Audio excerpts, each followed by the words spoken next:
하나님 말씀 함께 보겠습니다. 이사야 49장 15절 말씀입니다. 구약성경 1029면에 있습니다. 이사야 49장 15절의 말씀입니다.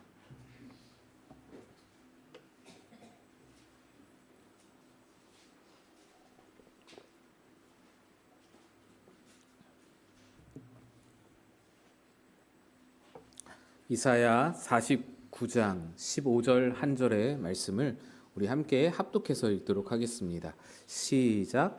여인이 어찌 그 전 먹는 자식을 잊겠으며 자기 태에서 난 아들을 긍휼히 여기지 않겠느냐.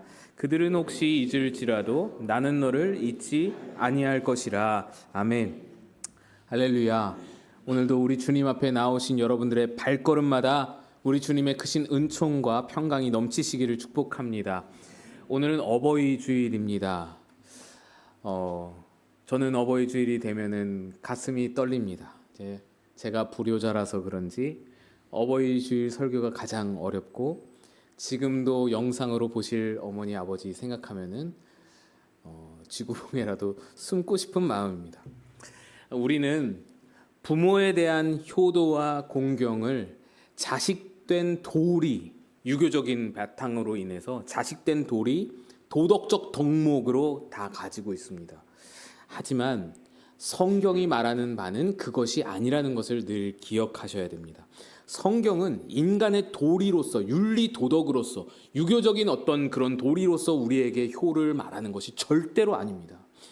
효도는 지난주에도 말씀드렸지만 그것 자체로 독립적인 가치를 지닌 것이 아니고, 하나님이 그 안에 담아두신 의도와 의미가 중요하기 때문에 우리에게 성경이 요구하는 것입니다. 그러니까 하나님을 외면한 채로, 하나님이 함께 하나님의 의도와 하나님의 의미를 잊은 채 그거를 갖지 못하고 그냥 인간의 도리로, 자식된 도리로 이 효도를 가지면, 그러면 그 효도는 나는 어머니께 잘하고 나는 아버지께 잘할 수는 있으나 그것이 신앙과는 연결이 되지 못하고 하나님과는 연결이 되지, 신앙의 열매로는 우리에게 나타날 수 없는, 그래서 그저 자랑이 되고 그저 정죄가 되는, 무서워지는 것이 될 수밖에 없는 그런 자리에 우리가 있습니다. 하나님은 인간의 부모 자녀 관계를 다른 어떤 동물들보다 가장 끈끈한 관계로 맺어두셨습니다. 여러분, TV에서 디스커버리나 동물의 왕국 같은 프로그램 보시면 참 신기한 장면들 많습니다. 특히 이 동물들이 새끼를 출산하는 장면을 보면 참 재밌습니다. 소, 말, 기린 이런 동물들 태어나실 때 여러분 보셨죠? 망아지, 송아지가 갓 태어난 핏덩이인데 태어난 지 몇 시간도 되지 않아서 비틀비틀거리면서 그 앙상한 다리로 제 발로 일어납니다. 그리고는 스스로 어미젖을 찾아서 먹고 며칠만 지나면 초원을 자유롭게 막 뛰어다닙니다. 누가 가르쳐주지 않았는데도 본능적으로 그렇게 뛰어다닐 수 있는 것입니다. 바다거북이 해변에 알을 낳아놓으면 그 알에서 깨서 새끼들이 나오면 부모가 그 새끼들, 많은 새끼들을 일일이 다 물어다가 바다에다가 넣어주지 않습니다. 바다거북 새끼들은 다 알에서 깨나자마자 본능적으로 바다 냄새를 맡고 바다를 향하여서 그 방향을 설정하고 필사적으로 달려갑니다. 마치 어린 새가 날개짓 하듯이 그 지느러미라고 하는 발을 막 필사적으로 저어서 바다를 향해서 나아가죠. 때로는 천적들에 의해서 잡아먹히기도 하지만 어쨌든 필사적으로 나아가서 스스로 바다를 향해서 들어가는 겁니다. 아무리 갓 태어난 치어들, 여러분 집에서 키우는 열대어들도 한번 보세요. 구피를 보세요. 갓 태어난 치어들도 부모가 어부바에서 다니지 않습니다.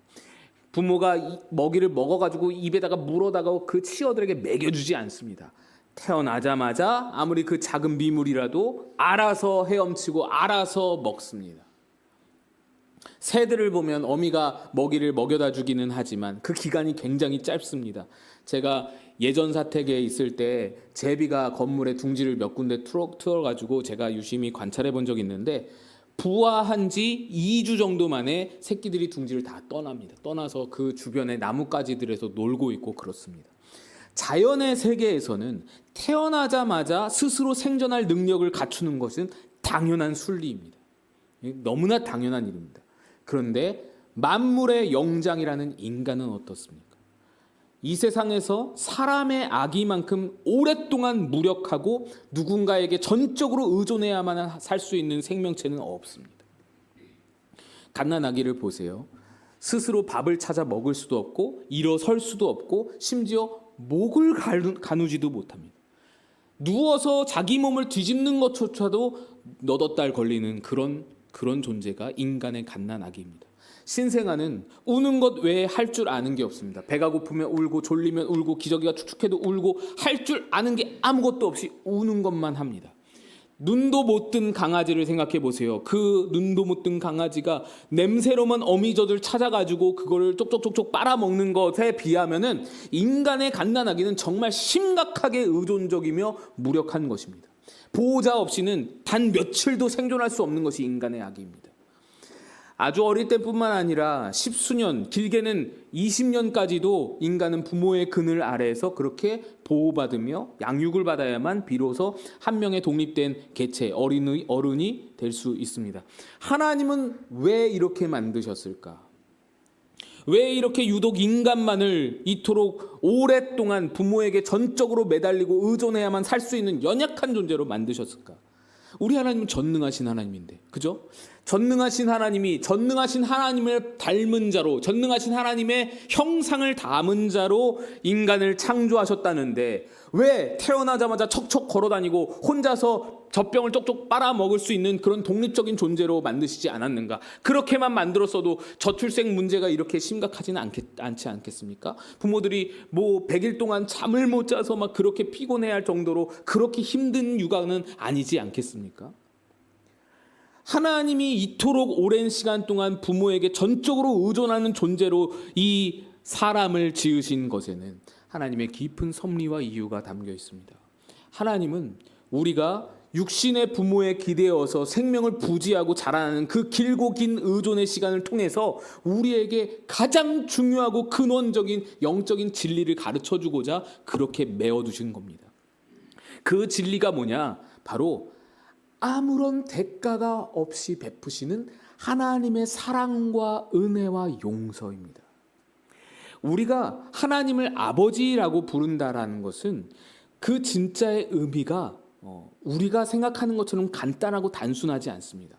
우리는 흔히 살아가면서 겪어본 우리 육신의 아버지, 그 아버지가 우리를 든든하게 지켜주고 우리를 책임져주고 우리를 사랑하고 보호해주고 필요를 채워주고 그러다 보니까 하나님도 우리 육신의 아버지처럼 좋은 분이구나 라고, 그러니까 하나님을 아버지로 부르는 거구나 라고 쉽게 생각을 하지만 사실 이것은 순서가 뒤바뀐 것입니다.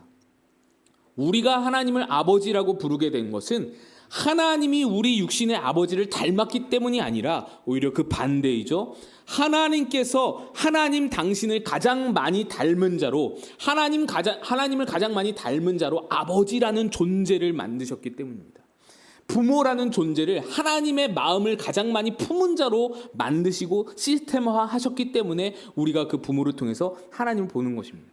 이 세상을 창조하시기 전에, 아담과 하와도 만들어지기 전에, 그 태초 전에 아직 세상이 조성되지도 않았고 아버지, 어머니, 부모라는 개념조차도 존재하지 않았을 때에 에베소서에 의하면 그 태초 전에 하나님은 우리를 예비하사 작정하셨습니다. 우리를 마음에 품으셨습니다. 그리고 우리를 향해서 말로 다 표현할 수 없는 마음을 가지셨습니다. 이미 그때 우리가 조성되기도 전에 이미 마음을 가지셨습니다. 그 마음이 어떤 마음이냐? 창자가 끊길 듯한 애틋한 사랑이며 수백 번 넘어지고 수천 번 죄악을 쏟아내더라도 끝까지 품어주는 무한한 용서이고 아무것도 할 수 없고 무력한 쓸모없는 그런 우리의 모습일지라도 그 무력한 자를 품고 세상을 다 간지듯이 기뻐하실 은혜입니다.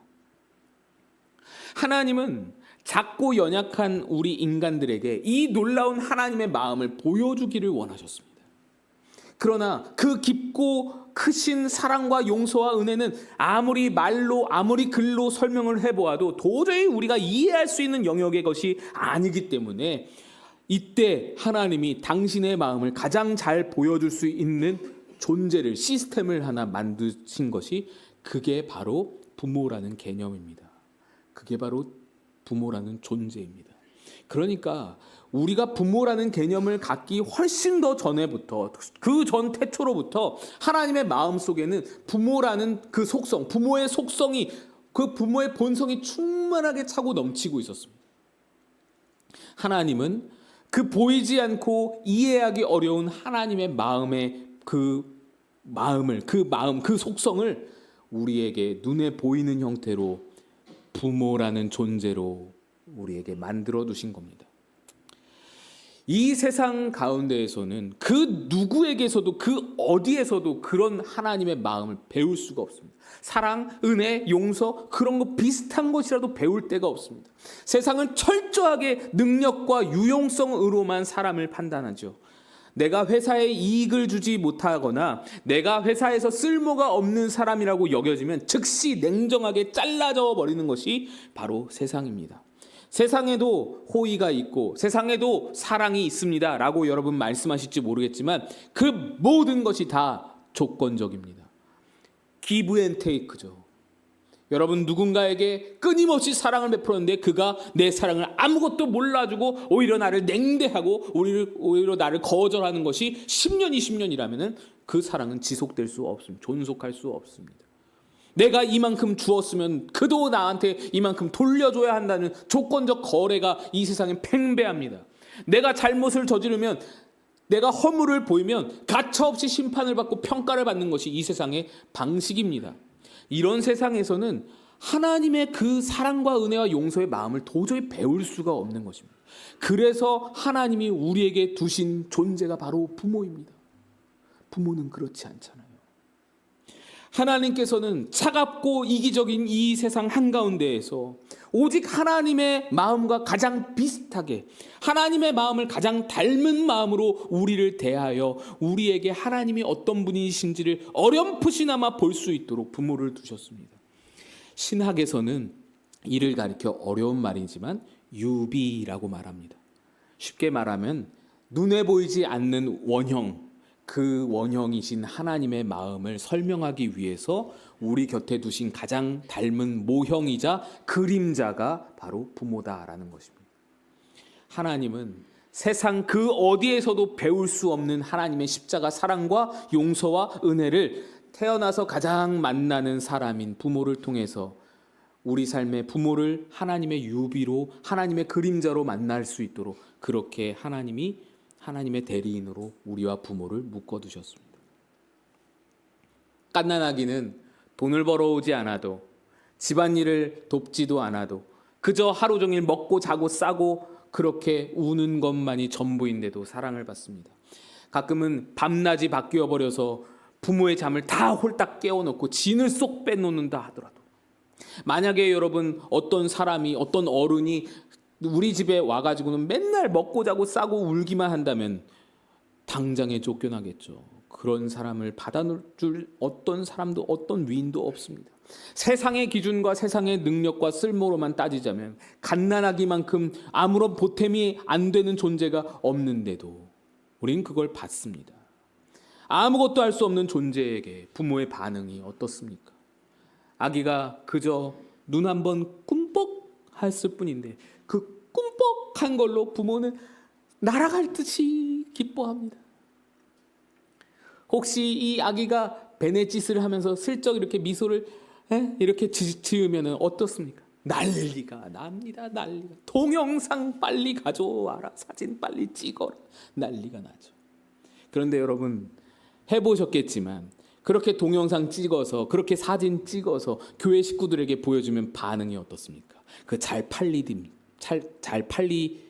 팔리는 걸 경험해 보셨습니까? 그런 반응이, 나와 똑같은 반응이 잘 안 나옵니다.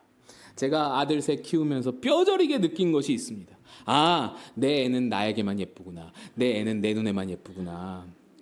내 아들이니까 예쁜 거예요. 남들 보기에는 그냥 그래요. 뭐 귀여운 정도예요. 그런데 부모 눈에는 하염없이 예쁜 겁니다. 몸소리 치도록 예쁜 겁니다. 하나님이 부모 안에 그 시스템을 두신 거예요. 그게 객관적인 눈이 아닙니다. 하나님이 만들어 주신 시스템이에요. 나는 너무 좋은데 저 사람은 안 좋은 거예요. 부모니까 그런 거죠. 우리가 그걸 설명할 수 있습니까? 부모니까 라고밖에 말을 못하지 않습니까? 왜요? 하나님이 시스템을 설정해 두신 겁니다. 믿든지 안 믿든지가 상관이 없습니다. 모든 부모에게 하나님은 그 창세 전부터 그것을 설정해 두셨습니다. 아기가 아무리 무능하고 쓸모없어도 남들에게는 그다지 예뻐 보이지 않는다 할지라도 그저 내 품에서 숨쉬고 나와 눈을 맞추지는 그 존재 자체만으로 감동과 사랑을 느끼도록 하나님은 시스템을 설정해 두셨습니다. 왜죠? 그렇게 우리를 향하신 하나님의 마음을 가르쳐 주기 위해서입니다. 그게 바로 하나님의 마음이라는 것을 갓난아기 때부터 우리에게 가르쳐 주시는 겁니다. 이 세상 그 어디에서도 이런 마음, 이런 것을 배울 수가 없습니다. 그러니 갓난아기는 자신이 경험하고 있는 그 사랑이 하나님의 마음인지 잘 인식하지는 못하지만 무의식 중에라도 나는 이렇게 나를 이렇게 사랑해주는 존재가 있구나. 내가 이렇게 사랑을 받을 만한 어떤 자격이 있구나. 나 이렇게 사랑을 받을 수 있는 존재이구나. 라는 것을 감각적으로 부모를 통해서 배우는 겁니다. 그래서 부모는 하나님을 보여주는 인생의 첫 번째 창문입니다. 여러분을 향한 하나님의 마음이 그렇다는 얘기입니다. 우리는 자꾸만 세상의 잣대처럼 내가 봉사를 열심히 해야만, 남들보다 더 헌신하고 죄를 짓지 않고 완벽하게 살아야만 하나님이 더 나를 사랑하신다라고 착각을 합니다. 그건 심각한 착각입니다. 내가 무엇인가를 증명해내야만 사랑받을 자격이 생긴다라고 생각합니다. 하지만 그 모든 생각은 타락한 인간들이 만들어둔 세상의 법칙에 완전히 오염되고 세뇌된 생각입니다. 착각이요 오해입니다. 세상의 거짓말입니다. 스바냐 3장 17절에 이렇게 말씀합니다. 너의 하나님 여호와가 너의 가운데 계시니 그는 구원을 베푸실 전능자이시라. 그가 너로 말미암아 기쁨을 이기지 못하시며 너를 잠잠히 사랑하시며 너로 말미암아 즐거이 부르며 기뻐하시리라. 너의 베네짓 미소에도 난리가 날 정도로 기뻐한다라는 말씀입니다. 부모가 갓난아기를 보며 기뻐하는 그 기쁨이 바로 나의 너를 향한 마음이다라고 말씀하는 겁니다. 하나님의 마음은 갓난아기를 대하는 부모를 통해 우리에게 가르쳐 주시고 보여주시는 바입니다. 여러분의 기억에는 없겠지만 여러분이 갓 태어났을 때 여러분의 부모들이 여러분에게 보여준 따스한 온정과 사랑이 바로 하나님의 마음과 가장 닮은 이 세상에서 찾아볼 수 없는 그 마음이 거기에 있었습니다. 또 여러분이 자녀를 키우면서 여러분의 손자를 보면서 여러분이 느끼는 그 감정이 바로 하나님이 여러분을 바라보면서 느끼시는 감정과 가장 닮은 마음입니다. 눈에 넣어도 아프지 않겠다라는 그 마음, 그 아이를 위하여 내 모든 것을 내어줄 수 있겠다라는, 목숨도 아깝지 않겠다라는 심정이 바로 하나님의 심정입니다. 사랑뿐 아니라 용서에 대해서도 그렇습니다. 사람이 참된 사람이 되기 위해서, 철딱선이 없는 인간이 진짜 사람 구실을 하기 위해서 살면서 몇 번이나 용서를 받아야 할까요? 여러분이 오늘 이 자리에 번듯하게 앉아 계시지만 그렇게 되기까지 살아오면서 도대체 몇 번이나 용서를 받았기에 여기까지 올 수 있었을 것이라 생각을 하십니까? 우리는 흔히 하나님 이번만 딱 한 번만 용서해 주세요 라고 기도를 하지만 정말 여러분의 평생에 하나님이 딱 한 번만 용서해 주셨다면 여러분이 여기에 앉아 있을 수 있었을까요? 베드로가 예수님께 이렇게 묻습니다. 형제가 내게 죄를 범하면 몇 번이나 용서해야 하겠습니까? 7번까지 하오리까? 이렇게 묻죠. 베드로 딴에는 세상 사람들 3번만 용서해줘도 되게 큰 건데 나는 예수님의 제자이고 수제자이고 너그러운 포용의 하나님의 사랑의 사람이니까 나는 3번에 더해서 3번에 2배에 더해서 7번쯤 말하면 예수님께 칭찬을 받겠지. 7번이면 대단한 거지. 7번쯤 참아주면 대단한 거니까 7번이 넘어서면 한 8번째쯤부터 해서는 멱살을 잡아도 괜찮겠지. 내 마음대로 심판해도 괜찮겠지. 라는 식으로 질문한 것입니다. 그런데 예수님은 그 질문에 7번뿐 아니라 7번을 70번씩 하더라도 더 할지니라 라고 말씀합니다. 그렇다면 정확히 490번을 채우면 491번째부터는 마음대로 멱살을 잡을 수 있겠느냐라는 수학적 계산인가? 그렇지도 않습니다. 예수님의 이 말씀은 끝없는 용서를 말합니다. 무한한 용서를 말씀하는 겁니다. 이 말씀은 단순히 우리가 그렇게 용서해야만 한다는 율법적 의무를 말하는 것도 아닙니다. 더 정확히 말하자면 너희의 실존이 그렇다라는 겁니다. 너희는 이렇게 무한히 용서를 받아야만 살 수 있는 존재다라는 겁니다. 너희 중 한 명도, 어느 누구 한 명도 이렇게 무한한 용서를 받지 않고선 살 수가 없는 존재다. 너희의 존재를 봐라라는 예수님의 말씀입니다. 용서받아야만 살 수 있는 우리를 향한 하나님의 절절한 마음을 보여주신 메시지가 7번을 70번씩 더하더라도 할지니라라고 하시는 말씀입니다. 우리는 하나님의 그 헤아릴 수 없는 용서 덕분에 이 자리에 있는 것입니다. 그런데 이런 용서를 이 세상 그 어디에서 볼 수 있느냐라는 말입니다. 이 무한한 하나님의 용서를 이 땅에서 가장 잘 보여주는 분이 바로 여러분의 부모입니다. 제가 아들 셋을 키우면서 많은 것을 배웠지만 한 가지 잊혀지지 않는 기술이 하나 있습니다. 아들놈들은 딸들과 달라서 신기하게도 기저귀를 갈 때 기저귀를 탁 열면 신기하게 바로 그때 오줌 물총을 싼다는 것입니다. 때로는 정말 기분이 나쁠 정도로 이 녀석이 타이밍을 딱 보고 있다가 아빠가 기저귀를 열면은 아빠 얼굴에 조준을 해가지고 사격을 하듯이 기가 막히게 기저귀를 딱 여는 순간에 발사가 된다는 것입니다. 첫째 때는 정말 무방비 상태로 기저귀를 그냥 막 열었다가 얼굴에도 맞고 눈에도 들어가고 입에도 들어간 적이 많았습니다. 그러다가 셋째쯤 되니까 이제 기술이 생겨서 아이를 정면으로 두지 않고 옆으로 누워서 얼굴로 발사되는 것을 방지하고 기저귀를 한 번에 열면 안 되니까 살짝 그 가제수건에 물을 묻혀서 살짝 차갑게도 살짝 해주고 그러면서 이제 열게 됩니다. 지금도 제가 손자가 생긴다면 기저귀는 내가 갈아주마 라고 할 수 있을 정도로 스킬이 생긴 것입니다. 이렇게 얼굴에 오줌을 갈겨도 호탕하게 웃어 넘길 수 있는 존재가, 용서할 수 있는 존재가 바로 부모입니다. 여러분, 만약에 이제 알고 지낸 지 6개월 정도 된 사람이 어느 누군가가 여러분의 집에 와서는 여러분의 집 거실 바닥에, 그 비싼 집 거실 바닥에 연거푸 똥을 싼다면 어떻겠습니까? 뭐 이런 미친 사람이 다 있냐면서 화를 내고 쫓아내고 경찰에 신고하고 난리가 나겠죠. 멀쩡한 남의 집에 와서 왜 계속 똥을 누는, 그걸 누가 가만히 두겠습니까? 난리가 날 것입니다. 그런데 그 사람이 바로 6개월 전에 태어난 내 아들이라면, 내 손자라면 얘기가 완전히 달라집니다. 여러분의 자녀가 여러분이 비싸게 주고 산 그 집에서 함께 사는 동안에 집안은 곳곳에서 몇 번이나 똥을 쌌을까요? 물론 기저귀를 찾겠지만 그래도 앉아서 누워서 돌아다니면서 안방에서, 작은 방에서, 거실에서, 식탁에서, 식탁 위에서까지 하루에 한 번만 잡아도 1000번도 넘을 정도로 많이 쌌을 것입니다. 그런데 부모는 단 한 번도 그것을 잘못이라고 생각하지 않습니다. 그리고 깨끗이 닦아줍니다. 웃으면서 닦아줍니다. 혹시 기저귀가 없는데도 바닥에 실수를 했다고 하더라도 꾸중하거나 나무라지 않고 그것을 깨끗이 닦아주는, 사랑으로 닦아줍니다. 심지어 뭐라고 말해요? 심지어 여러분 뭐라고 말씀하세요? 똥 보면서 뭐라고 말해요? 아이고 똥도 예쁘게 쌌네 이러잖아요. 똥이, 예쁜 똥이 어디 있습니까? 말도 안 되는 얘기를 하는 거죠. 그것이 바로 위대한 부모의 용서인 겁니다. 남이라면 단 한 번도 참아줄 수 없는 그 냄새나는 그 오물을 여러분들 부모는 끊임없이 몇천 번이라도 다 받아내고 닦아내고 감싸 안아주는 겁니다. 우리는 하나님의 무조건적이고 측량할 수 없는 용서하심을 잘 이해하지 못합니다.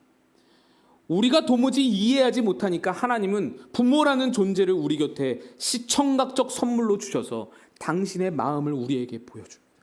이거 알아라. 이걸 알게 하신 겁니다. 물론 우리에게 예수 그리스도의 성육신과 십자가와 부활이라는 더 확실하고 선명하고 더 분명한 하나님의 사랑의 증거와 계시가 있지만 거기까지 나아가기 전에 부모를 통해서도 어렴풋이나마 하나님을 알 수 있도록 우리에게 장치를 해두신 것입니다. 그런데 우리는 부모에게는 참 감사한 마음을 가질 줄 알면서, 부모에게는 참 고마움을 표현할 줄 알면서 여전히 이 하나님의 마음은 잘 알지를 못합니다. 하나님이 부모를 통해서 우리에게 알라고 보여주신 그 모든 사랑의 모든 마음들은 우리가 자꾸만 있습니다. 왜 그러냐면 우리는 자꾸만 우리에게 주어진 현실과 우리에게 나타난 현상과 조건들로만 하나님의 마음과 하나님의 사랑을 확인하려고 하기 때문입니다. 여러분도 자식을 키워봐서 아시지만 자녀에게 좋은 것을 주고 싶은 마음은 한결같은 부모의 마음입니다. 하지만 그렇다고 자녀가 원하는 모든 것을 다 줄 수는 없는 것이 부모입니다. 때로는 자녀가 몸서리치게 싫어하는 일이라도 부모는 그에게 강행을 하는 것입니다. 그게 부모입니다. 자녀는 다 알지 못하는 것을 부모는 알고 있고, 자녀는 다 보지 못하는 것을 부모는 지금 바라보고 있기 때문에, 그래서 지금 손해가 되는 것 같고 지금 아픔을 주는 것 같더라도 결국에는 그것이 자녀에게 유익이 될 줄로 알고 보면서 믿으면서 어렵고 힘들더라도 자녀에게 허락하는 것입니다. 열왕기상 3장에 보시면 너무나 여러분 잘 아시는 솔로몬의 재판 이야기가 나옵니다. 두 여인이 한 집에 함께 살면서 같은 시기에 아이를 낳았는데 자는 동안에 한 아이가 죽었습니다. 그래서 아이를 바꿔치기 하는 그런 사건이 벌어져서 그 보통 재판정에서는 뭐 고등법원, 지방법원에서는 해결이 안 돼서 솔로몬까지 나아가게 됐습니다. 솔로몬의 재판을 받는 것입니다. 누가 진짜 어미인지 증거도 없고 증인도 없는 상황에서 이 솔로몬이 아주 충격적인 판결을 내리죠. 칼을 가져와서 아이를 둘로 나누어 반은 이 여자에게 반은 저 여자에게 주라.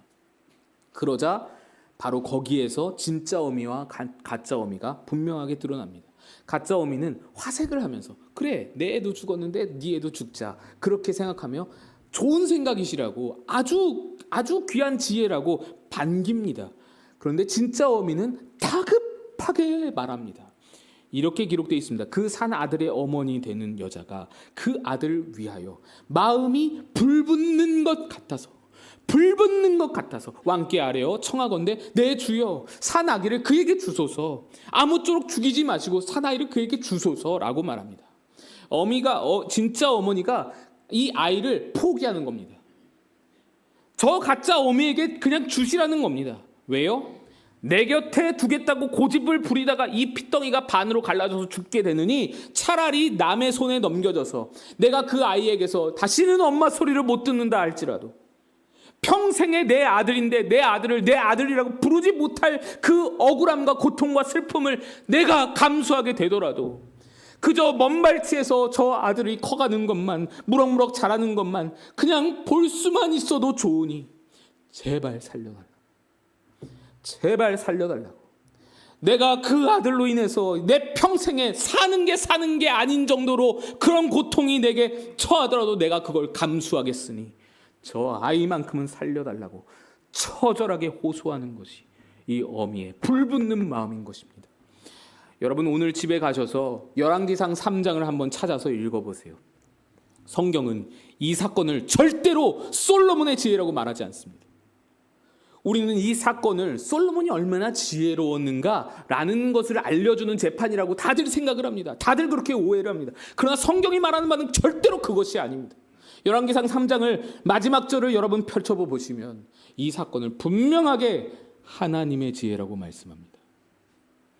이는 열왕기서를 읽는 바벨론 포로기 백성들에게 주시는 말씀이었습니다. 당시에 바벨론 포로기 백성들은 남유다 왕국이 멸망하고 예루살렘 성전이 불타버려서 완전히 무너졌으며 자신들은 바벨론 포로에 끌려간 포로된 상황에서 그 현상만 바라보면서 그 조건들, 환경들만 바라보면서 하나님이 우리를 버렸다고 생각했습니다. 하나님이 우리를 사랑하지 않는다고 체념하면서 그렇게 절망했습니다. 그러나 하나님은 이 재판 이야기를 통해서 그들에게 말씀하시는 겁니다. 내가 너희를 바벨론의 포로로 넘겨버린 것은 너희가 죄 가운데 죽는 그 처참한 죽음의 상황을 내가 보고 내버려둘 수가 없었기 때문이다. 너희가 죽는 것을 버려둘 수 없어서 내가 바벨론 포로에 넘겨준 것이다 라는 겁니다. 사실 백성들이 바벨론의 포로가 되면 가장 치명적으로 모욕을 받는 존재는 바로 하나님 자신입니다. 하나님은 이 모든 세상을 통치하시는 왕이신데 세상 사람들이 바벨론에 이스라엘이 유다가 포로가 되면 뭐라고 말하겠습니까? 이스라엘 신 별거 없대. 그 전쟁에 능하다더니 바벨론에게 완전히 판판해져서 예루살렘 성전 다 불타버렸어. 여호와의 신전이 다 불타버렸다니까. 바벨론의 무로닥 신이 여호와 신을 이긴 거야. 이 무로닥 신이 더 센 신이야. 여호와 신은 별거 없어. 옛날에는 좀 끝발 날렸는지 모르겠는데 지금은 아무 힘도 없어. 너무 약한 신이야. 하나님께서 이런 모욕적인 그 수치를, 그 모욕을 감당하셔야만 하는 겁니다.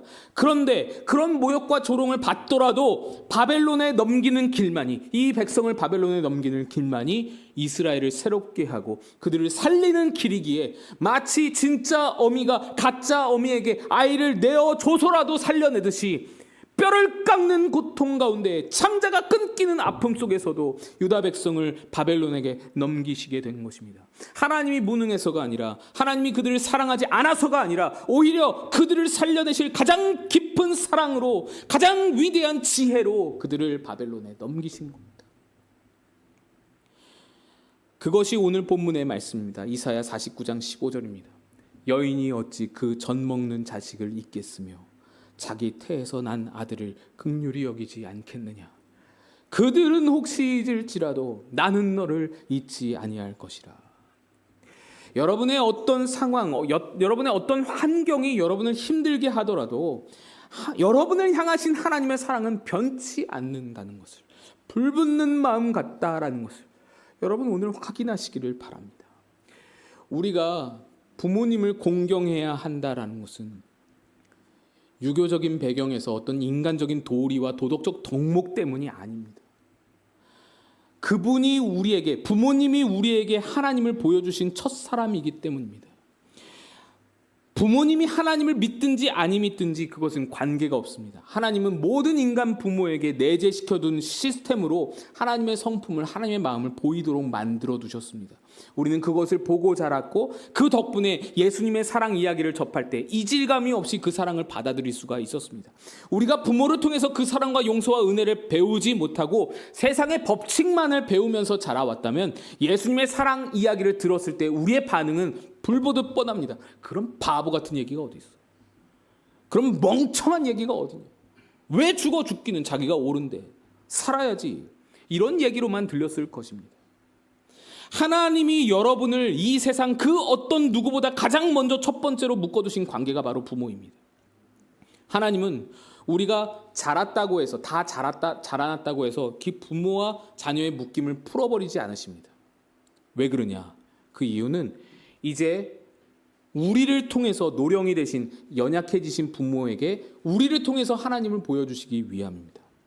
어린 시절에 우리가 부모를 통해서 하나님을 배웠다면 이제 여러분이 부모에게 하나님이 어떤 분인지, 하나님의 사랑과 은혜와 긍휼과 용서가 무엇인지 보여줘야 할 때인 것입니다. 효도는 유교적인 배경에서 이해해야 할 부분이 아닙니다. 우리는 하나님 안에서 부모 공경을 배울 수 있어야 합니다. 그걸 가질 수 있어야 합니다. 그래야 신앙이 참다워집니다. 하나님의 사랑과 용서와 은혜를 배우고 아는 자로서 이제 약해지시고 힘이 없어지신 부모님에게 그 하나님의 사랑을 보여드릴 수 있는 그런 여러분이 다 되시기를 우리 주님의 이름으로 간절히 축원합니다. 기도하겠습니다. 하나님 아버지, 우리에게 부모라는 귀한 선물을 허락하셔서 두 분을 통해서 하나님의 사랑과 은혜와 용서를 배우게 하시니 감사합니다. 부모님은 내가 무력할 때, 내가 쓸모없는 존재일 때 하나님의 사랑이 어떠한지를 알려주셨습니다. 이제 나이가 많으셔서 연약해지시고 무기력해지신 우리 부모님에게 이제는 하나님의 사랑을 아는 자로서, 하나님의 사랑을 배운 자로서 그 사랑을 보여드리는 자 되도록 우리를 인도하여 주옵소서. 예수님의 이름으로 간절히 기도드리옵나이다. 아멘.